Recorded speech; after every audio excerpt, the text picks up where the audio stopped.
Good morning class. Next जो अपना नया चैप्टर है वो है अपना चैप्टर नंबर 13, पाठ संख्या 13, पृष्ठीय क्षेत्रफल एवं आयतन। पृष्ठीय क्षेत्रफल एवं आयतन में आपको घन पढ़ना है, घनाभ पढ़ना है, बेलन पढ़ना है, शंकु पढ़ना है, गोला पढ़ना है और अर्धगोला पढ़ना है। तो इसके लिए अपने पास जो सबसे पहले 13.1 है उसमें सबसे पहला है घनाभ।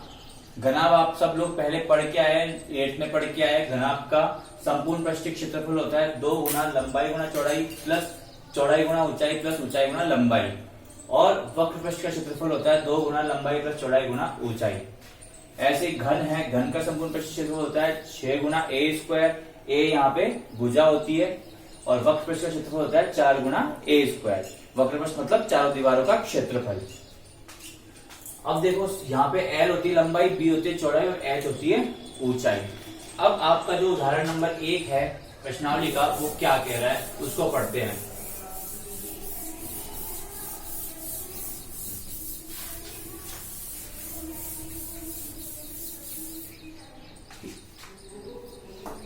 उदाहरण नंबर 1 बोल रहा है मैरी अपने क्रिसमस वृक्ष को सजाना चाहती है। वह इस वृक्ष को लकड़ी के एक घनाभाकार बॉक्स के ऊपर रखती है। आपको बोला है कि मैरी के पास एक क्रिसमस का पेड़ है, वो इसको एक घनाभाकार आकार के बक्से के ऊपर रखती है जिसे सांता क्लॉज के चित्र के साथ एक रंगीन कागज से ढका जाना है। और उस बक्से को सेंटा क्लॉज जो होता है उसके कलरफुल पेपर से ढकना है। उसका ये जानना आवश्यक है कि उसे कितना कागज खरीदना चाहिए। तो उसको बिल्कुल कितना कागज खरीदना चाहिए उस बक्से पे लगाने के लिए कि मतलब 4 तो 4 कागज ही लगे, 4 से एक टुकड़ा ज्यादा ना लगे, 5 तो 5 ही लगे। मतलब उसको फिक्स क्वांटिटी चाहिए, फिक्स मात्रा चाहिए कि वो कितना कागज उसके ऊपर लगाए। अतः उपरोक्त बक्से की लंबाई चौड़ाई और ऊंचाई क्रमशः 80 सेंटीमीटर, 40 तथा 20 सेंटीमीटर दे रखी है। तो देखो सबसे पहले बक्से के लिए उसकी लंबाई दे रखी है 80 सेंटीमीटर, चौड़ाई दे रखी है 40 सेंटीमीटर और ऊंचाई दे रखी है 20 सेंटीमीटर। ये तो हो गई बक्से के लिए। तो ये बक्से की लंबाई चौड़ाई ऊंचाई दे दिया। अब आपको बोला है अब उस कागज की लंबाई, जो कागज लगाना है वो वर्गाकार आकृति में और वो 40 सेंटीमीटर की भुजा वाला है। ठीक है, तो वर्ग है, वर्ग के आकार का है कागज, वर्गाकार कागज जो भी कवर है उसकी जो साइड है, भुजा है, वो है 40 सेंटीमीटर। तो अपन ने 8th क्लास में पढ़ा था कि जब भी संख्याएं निकालनी हो बड़े वाले का आयतन बटे छोटे वाले का आयतन कर दो। लेकिन यहाँ कागज वर्ग है, वर्ग का कोई आयतन नहीं होता है, तो यहाँ पे क्षेत्रफल से ही काम चलाना पड़ेगा कि बड़े वाले का क्षेत्रफल बटे छोटे वाले का क्षेत्रफल। तो मैं यहाँ लिखता हूं कि कागजों की संख्या बराबर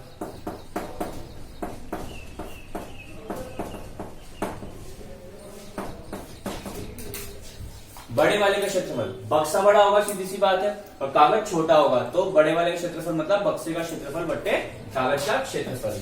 बक्से का क्षेत्रफल बटे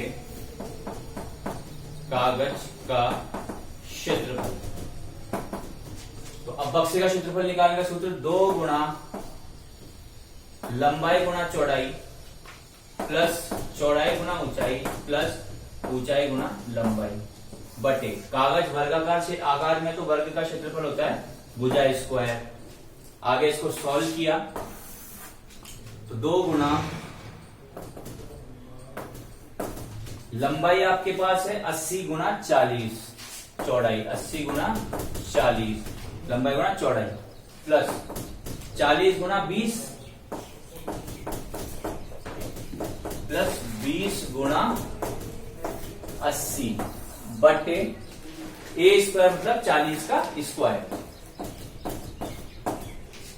तो ये हो गया 2 गुणा 8 चौक 32 प्लस 4 दूनी 8 प्लस 16 बटे 40 का स्क्वायर, इसको 40 गुणा 40 लिख सकता हूं। तो ये हो जाएगा 2 गुणा जोड़ा इनको तो आपके पास आएगा 32 और 8 40, 40 और 16 5600 बटे 40 गुना 40 ही रहने दो इसको। 2 0 से 2 0 गए तो आपके पास बचा 2 गुना 56 बटे 4 गुना 4। ये 4 गुना 4 16 होता है, तो ये क्या 16, तो 16 16 32, 16 48, 16 64।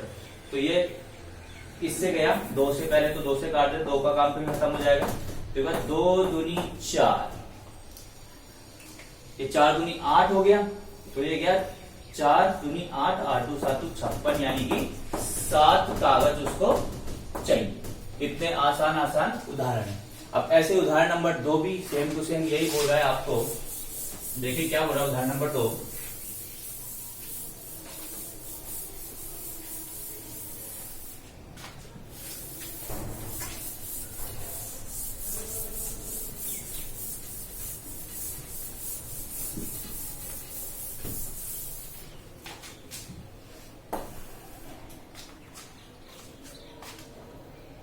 हमीद ने अपने घर के लिए ढक्कन वाली एक घनाकार पानी की टंकी बनवाई है। हमीद जो है उसने अपने घर के लिए एक ढक्कन वाली घन के आकार की टंकी बनवाई है, ठीक है, जिसका प्रत्येक बाहरी किनारा 1.5 मीटर लंबा है। तो यहाँ पे टंकी के लिए, टंकी जो है किस आकार की है, घनाकार आकार की है। टंकी की भुजा वो हो जाएगी 1.5 मीटर। जब इस टंकी के बाहरी पृष्ठ पर तली को छोड़ते हुए, मतलब इस टंकी के बाहरी पृष्ठ, कितने पृष्ठ होंगे, 6 पृष्ठ होंगे घन के, तो इसके बाहरी पृष्ठ पर केवल तल को छोड़कर 25 सेंटीमीटर भुजा वाली वर्गाकार टाइल लगवानी है।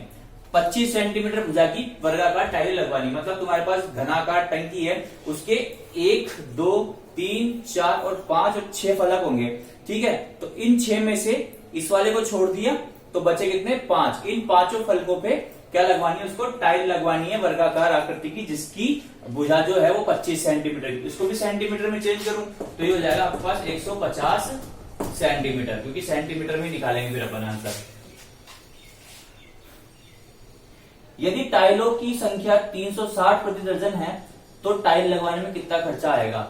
टाइलों की संख्या बोलिए कि 360 रुपए की 12 टाइलें हैं, तो कितनी टाइल लगेगी। तो आपको पहले टाइलें कितनी लग रही है ये बताना है। तो टाइल के लिए सबसे पहले देखो इसका, जब ये आपको पता है कि एक पूरे के पूरे घन का जो होता है क्षेत्रफल होता है, संपूर्ण पृष्ठ क्षेत्रफल वो होता है 6 स्क्वायर, जबकि उसकी तली में क्षेत्रफल नहीं आपको लेना, क्योंकि वहां पे टाइल लगी नहीं रही, तो वो 1 से चला जाएगा 6 में से, तो कितने बचेंगे, 5 स्क्वायर। तो टाइल लगवाने योग्य क्षेत्रफल, टाइल लगवाने योग्य क्षेत्रफल 5 स्क्वायर, ठीक है। अब टाइल की भुजा वो दे रखी है आपको 25 सेंटीमीटर, तो टाइलों की संख्या कितनी हो जाएगी, वही बड़े वाले का क्षेत्रफल बटे छोटे वाले का क्षेत्रफल। टाइलों की संख्या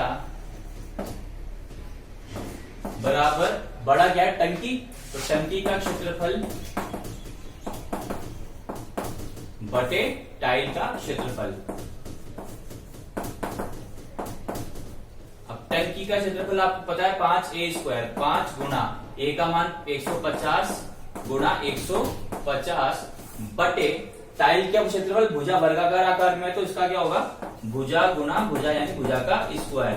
25 छिके 25 छिके, तो 6 5 30 छिके, 180 टाइलें उसमें लगेंगी, 180 कुल टाइलें लगेंगी। लेकिन आपको टाइलें नहीं निकालना, आपको निकालना है कि टाइलों का जो लगाने का व्यय है वो कितना आएगा। तो आपको इतना पता है कि एक टाइल अगर लगाता है 12 दर्जन टाइल है वो, तो आपको ये पता है क्या कि 12 टाइल है, मतलब 1 दर्जन, 12 टाइलों का खर्चा वो बोल रहा है कि भैया 360 रुपए। तो एक टाइल का कितना हो जाएगा, एक टाइल का खर्चा 360 बटे 12, 30 रुपए आ जाएगा। एक टाइल का 30 रुपए है, 180 टाइल लगवा रहे हैं, तो 180 टाइलों का खर्चा 30 गुना 180, यानी 5400 रुपए की वो टोटल फुल टाइलें लगवाएगा। अब अगली कक्षा में अपन बेलन पढ़ेंगे। Thank you class.